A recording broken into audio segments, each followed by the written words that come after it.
ने अपनी पार्वती को समझाना प्रारंभ करा, पार्वती तो ये पत्तियां जो चढ़ा रही है, ये पत्तियां शिव जी को नहीं चढ़ती। देख, शंकर भगवान को करोड़ों का धन चढ़ा दो, शिव स्वीकार नहीं करते। शंकर भगवान को करोड़ों की जायदाद चढ़ा दो, शिव स्वीकार नहीं करते। शिव को केवल एक बेलपत्र चढ़ा दो तो करोड़ों के धन से बड़ी धन संपदा एक बेलपत्र में होती है। तो पार्वती जी ने पूछा, मां वो बेलपत्र कैसी होती है? मां वो बेलपत्र है कैसी?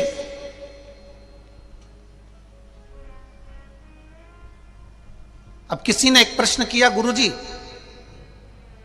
पार्वती जी के नयन अश्रु से बेलपत्र बनी है।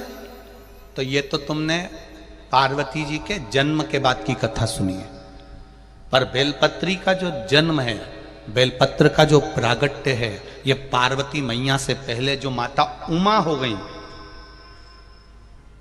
जिनका विवाह भगवान महेश के साथ में हुआ, वो माता उमा के समय की ये बेलपत्र है। अब सोचो 50 जन्म पहले माता पार्वती के, 50 जन्म पहले माता उमा का जन्म हो चुका था, इतने जन्म पहले की ये बेलपत्र है।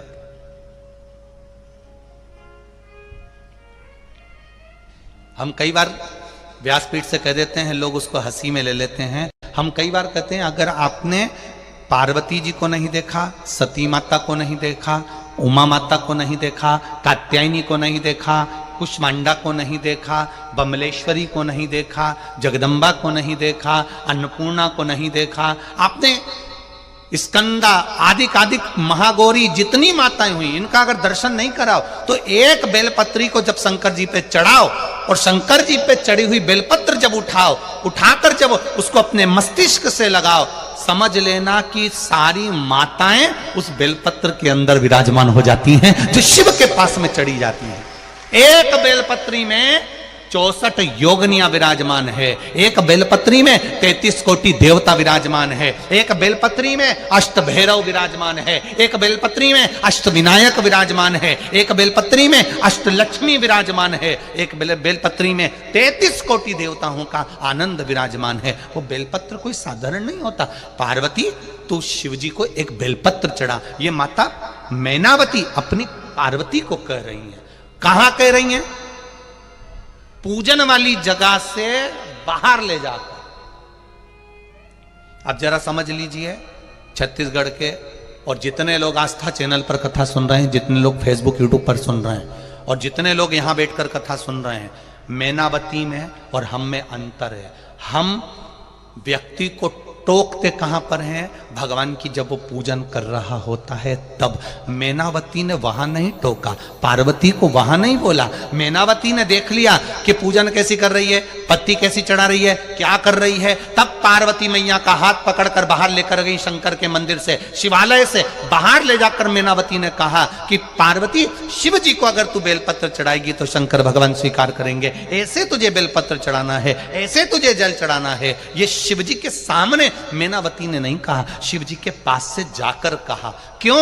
अगर मैनावती कहती है मैं शंकर जी के सामने बैठकर तुझे अगर ज्ञान दूंगी तो वो ज्ञान श्रेष्ठ नहीं होगा। भगवान को लगेगा कि मैनावती को इतना अहंकार आ गया, इसलिए मैं वहां ज्ञान नहीं दे सकती, मैं तो भोलेनाथ जी के चरणों की दासी हूं, बाहर जाकर समझाऊंगी। और हम उल्टे हैं।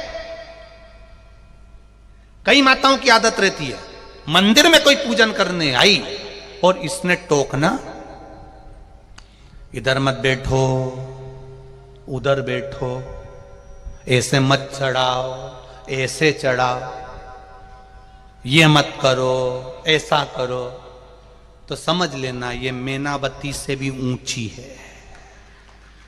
मैनावती से भी ऊंचा ज्ञान इसमें आ गया, जो ये शंकर जी के सामने बैठकर ज्ञान दे रही है।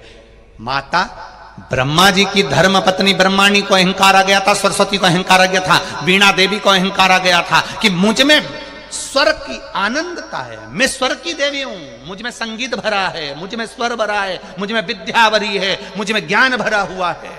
ब्रह्मा जी ने जान लिया कि इसको इतना अहंकार आ गया, ब्रह्मा जी उसको शिव जी के पास ले गए। शंकर जी ने जान लिया कि सरस्वती को इतना अहंकार है, शंकर जी ने एक सभा रखी, इंद्र के यहाँ पर सभा चल रही थी, सब बैठे थे, देवादिदेव महादेव उस जगह पर पहुंच गए।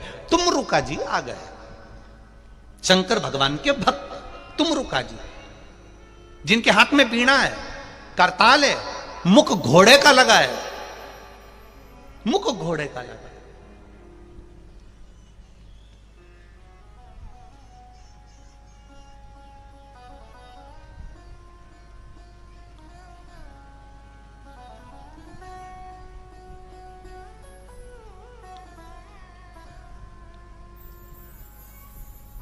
और जब मुख घोड़े का लगा हुआ है, वो तुमरुका जी केवल भजन गाते गाते आ रहे हैं, केवल भजन, केवल नाम जाप करते करते आ रहे हैं। अब इंद्रदेव ने सरस्वती माता से कहा, मां आप भी वीणा उठा लो। देव ऋषि नारद से कहा, आप भी वीणा उठाओ। इधर सरस्वती मैया गाना चालू करती है तो सारे देवता उठ उठ कर चले जाते हैं, और तुमरुका जी गाना चालू करते हैं तो 33 कोटि देवी देवता आकर बैठ जाते हैं। सरस्वती मैया की आंख में से आंसू बहने लगे कि मेरी गायकी में, मेरे स्वर में ऐसा क्या है कि सारे देवता चले गए, और वो घोड़े का मुंह लगा है, शंकर जी का भक्त घोड़े का मुंह लगा है और गा रहा है।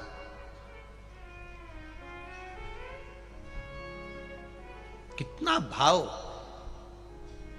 एक जगह पे मीराबाई गा रही थी, मीराबाई भजन गा रही थी, तो वहां पर तानसेन निकल कर जा रहे थे, स्वर के सम्राट। तानसेन ने सुना मीराबाई गा रही है तो तानसेन को बड़ा दुख हुआ।